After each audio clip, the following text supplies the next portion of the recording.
L'an partie 3. Délaissant son moule à tarte pour un design plus contemporain, Madame épluche ses patates avec un couteau suisse. Malgré quelques irrégularités, le ton est donné. Par une concertation nourrie, chaque tubercule se dépossède de son enveloppe charnelle pour échouer dans la friteuse. Quand chacun reste dans son coin, nous allons tous dans le même sens. Soucieuse d'offrir la meilleure qualité de service sans avoir à négocier un partenariat où son autorité est mise sous toute tutelle, la voix de monsieur retentit avec fracas et Cyril du fait que, portée à ébullition dans un bain à 180 degrés, la frite n'est pas joignable. Son entendement refuse de passer par le filtre d'une passoire et de finir englué dans du papier absorbant.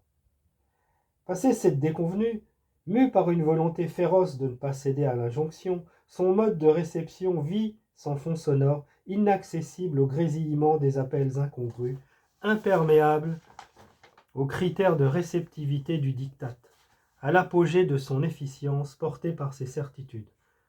Tenter une médiation dans un environnement aussi délétère, alors qu'elle ne dispose pas de l'outil phare qui scotche le message au tympan, se solde généralement par une fin de non-recevoir. Brillant par son absence, Madame déjoue toutes les tentatives de localisation extérieure en étoffant sa garde-robe d'un retour à l'envoyeur. Au fait de la conversation, aux nuées, là-haut, tout là-haut, connecté, la conscience de monsieur s'appareille au réseau. Casque sur la tête, alimenté en gigaoctets, en mégabits, avec débit d'absorption spécifique, son quotidien place toute sa confiance dans le contrôle de l'information. Étiquetable, comptabilisable, numérisable, sa mise en rayon ne renferme aucune contre-vérité. Dans un langage choisi, travailler sa démesure, se dirige vers la seule activité qui mobilise encore son esprit, le parler et l'écouter. Un parler de synthèse génétiquement modifié, qui surfe en happy-zone avec un forfait bloqué, sans engagement. Il parle, mais il n'est pas responsable de ce qu'il dit. Sa raison déclare forfait, il parle mobile. Un parler illimité qui n'adhère à rien, qui n'accroche à rien, volatile dans une langue nomade qui prêche dans le désert à la recherche d'un point d'eau, de quoi sustancer sa soif d'oyer. Oyez, oyez, oyez, la dynamique est engagée. Oyez, oyez, oyez, le verbe est conventionné. Élaboré à partir d'éléments clés qui riment avec mobilité, attractivité, disponibilité, positivité, réactivité, réceptivité, notice technique et normes établies. Oyez, oyez, oyez, la langue est rechargeable et s'adapte au temps de parole affiché. Promesse du futur ou complainte du présent se décharge avec force de proposition.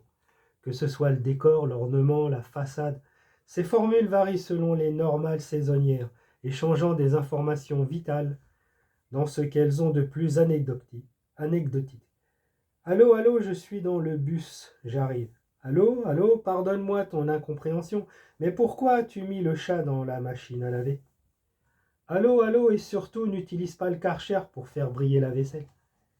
Derrière l'entendu sommeille un sens caché, une métaphysique d'ondulation sonore qui brave les interdits en les transformant en moments de vérité.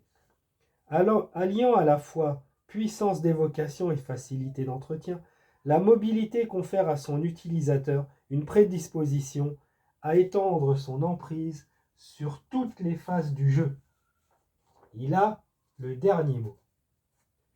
La loi de la relativité prend des airs de déjà-vu.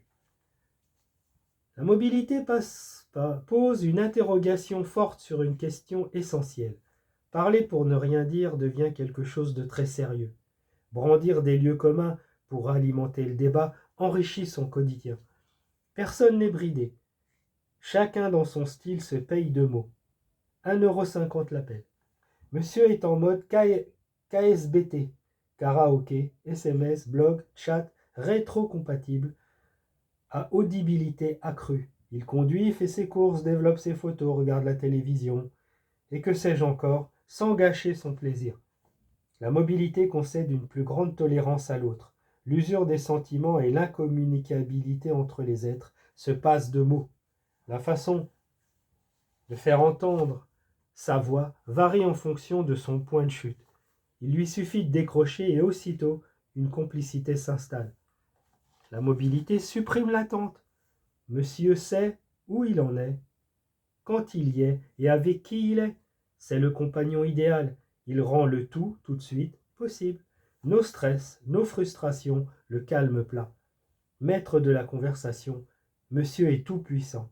Allô, allô, allô, je suis dans le magasin et j'essaie mes nouvelles chaussures. Tu savais qu'il y avait encore des pingouins au pôle Nord? Allô, allô, allô, bien sûr, je ne suis pas manchot.